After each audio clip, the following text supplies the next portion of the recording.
Star News-ը բազմիցս անդրադարձել է երգիչ Արամ Ասատրյանին եւ նրա զավակներին։ Նաեւ կինն ունեն 3 որդի եւ 1 դուստր։ Որդիներից Սեդրակը տարիներ առաջ մահացել է։ Արտաշը եւ Տիգրանը այս պահին գտնվում են Ամերիկայում եւ այնտեղ ծավալում են իրենց երաժշտական գործունեությունը։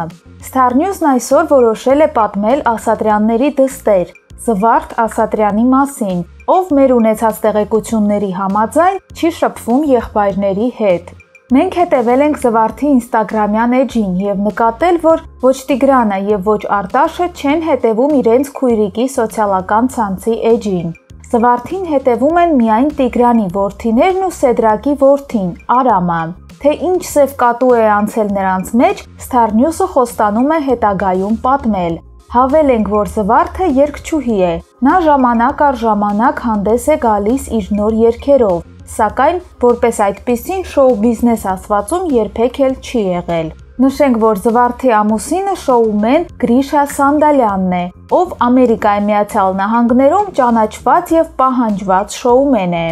Զվարթը եւ ամուսինը բնակվում են նահանգներում։ Մեկ անգամ Զվարթի ամուսինը Գրիշան իր աներոջ Արամ Ասատրյանի մասին հետևյալ հրապարակումն է արել. Ես երբ պատանի էի, լսում էի քո երգերը եւ ամեն օր աշխարհս ավելի էր հետաքրքրանում։ Իսկ հետո երբ ամեն ինչ փոխվեց եւ քո ստեղծած ծովից բաժին հասավ ինձ քո ամենափխրուն կաթիլը, ես դարձա ամենաերջանիկ մարդն աշխարհի։ Ամեն օր քեզ օրհնում եմ, Արամ, որ քո կյանքի այդ ստեղծած քաղցրահամ կաթիլը իմ կյանքը ավելի քաղցրացրեց։ Այսօր արդեն քանի տարի է քո տարեդարձը հիշում եւ նշում ենք առանց քեզ, բայց դու միշտ ներկա ես քո երգով, քո խոսքով ու քո հումորով։ Քո բացակալինելը ուղղակի ֆիզիկական է։ Լույսերի մեջ մնաս, հավերժ սիրելի Արամ Ասատրյան, թեև դու ինքդ հենց լույս ես, որ կաս հավերժությամբ։